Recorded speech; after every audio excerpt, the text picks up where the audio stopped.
سیدہ عائشہ صدیقہ رضی اللہ تعالیٰ عنہ ایک دن میرے پیارے نبی نو پوچھ دیا نے آقا جی خدیجہ اندر کیڑیاں خوبیاں جیڑیاں ساڑھے اندر نہیں ہر ویلے خدیجہ خدیجہ کر دے ہو میرے پاک پیغمبر علیہ السلام نے اپنی ازواج متخرات نو مخاطب کر کے فرمایا خدیجہ او خدیجہ جی میں محمد تے سارا مال بھی قربان کر دیتا اور جدو میں گھر واپس پریشانی دے عالم اندر لوٹ دا میرے جسم تے زخم لگے ہندے لوگ منو تانے دندے لوگ منو وٹے تے پتھر مار دے لوگ منو شاعر تے مجنون تے دیوانہ کہندے میری خدیجہ منو حوصلے دیا کر دیجی میری خدیجہ اپنے دوپٹے پھاڑ پھاڑ کے میں محمد دے زخمہ تے پٹیاں کریا کر دیجی میں پریشان کر جاندہ میری خدیجہ منو صبر دیا تلقینہ کر دی منو استقامت دیا تلقینہ کر دی تے اللہ دیا قسمت چک چک کے منو کیا کر دیجی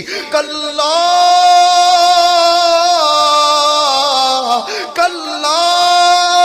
بیوی خویت حوصلے توڑن والی نہیں ہونی چاہی دی اور بیوی خویت خامد نو نیچا دکھانے والی نہیں ہونی چاہی دی اور بیویوں سن لوگ اللہ نے محمد رسول اللہ صلی اللہ علیہ وسلم نو پہلا گھر اندر ساتھ نصیب کیتا ہے تے بی بی دا کیتا ہے اے بی بی اتنی عظیم حوصلے والی ہے اے بی بی اتنے صبر اور استقامت والی ہے اللہ دا نبی اور آخری نبی اور نبیوں دا امام تے نبیوں دا جناب امام تے جناب جنت دا وارث نبی ہے اے جدو پریشان ہو کے گھر لوٹ دینے میرے نبی فرمان دینے خدیجہ منو حوصلے دیا کر دی تے اللہ دیا قسمہ چک چک کے منو آکیا کر دی جی میرے سرتاج پریشان نہ ہویا جائے کلا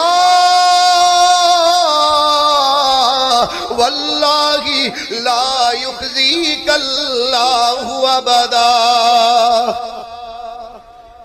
تسی صبر رکھو اللہ کدی تو انو رائے گا نہیں جان دے گا تسی صبر رکھو میرا رب بھی تواڈے نال ہے میں بھی تواڈے نال ہاں میں پوچھنا چاہنا خدیجہ مال تیرا سارا ہی قربان ہو گیا